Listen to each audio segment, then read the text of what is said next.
G'day and welcome to this week's video. My name's Robert Gowdy from Consortium Private Wealth, and this week we're going to tackle another client question that I had recently, and that's whether they should salary package a car.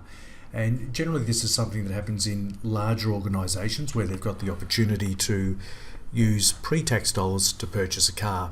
So they're wanting to know what was my thoughts and whether it's a good idea. And just so you know, I'm not overly keen about buying really expensive cars.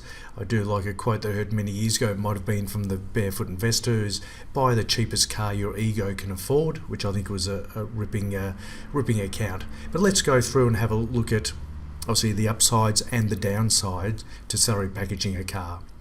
So what are the benefits? Well, the benefits are that you're buying the car on a regular basis. We're talking about debt here, where it's a novated lease, a chattel mortgage of some type. It's essentially a loan that you're paying back with pre-tax dollars. So you're using your pre-tax dollars before you've been taxed at your marginal tax rate. The other benefit is that you may need a new car and you don't have the physical dollars in the bank account to go and buy it right now. So that can be a huge benefit. Now, I'm going to be a bit skewed to the downside because obviously we're talking about a depreciating asset. It's going to go down and not up. So that's why it's going to be slightly geared towards the negative. So let's consider obviously one of the downsides. And what I see happens all the time is that there's a feeling that, oh geez, we're saving tax because the people selling the novated lease or the chattel mortgage, the debt to buy the fund have of course got a conflict of interest to pump up the so-called tax benefits. So I find that most people will often go and buy a car that they normally wouldn't afford.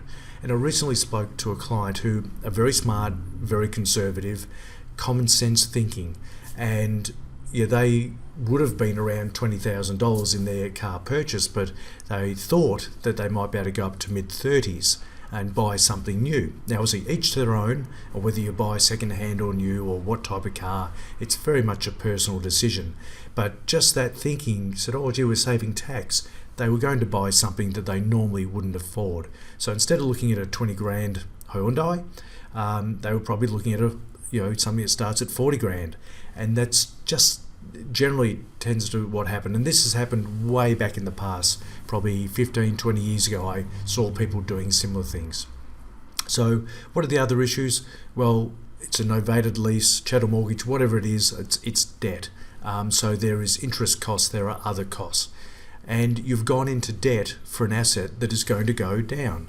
So that's not ideal. If you want to go into debt, obviously your house, your mortgage is something that we want security of our homes, but going into high amounts of debt into an asset that's going to go backwards is not at the top of my list.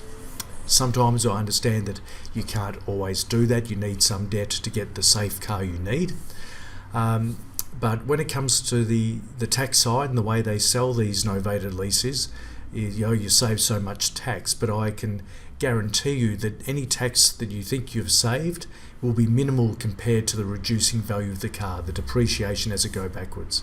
And of course there is obviously the cash flow that goes into a car that's going backwards could be used for other more tax advantage and investment advantage reduction strategies and asset building strategies. So there's an opportunity cost if you've got $800 per month going into a car loan, and you're doing that for tax purposes. Well, you probably could have been using superannuation and in saving tax that way and having an asset build over time.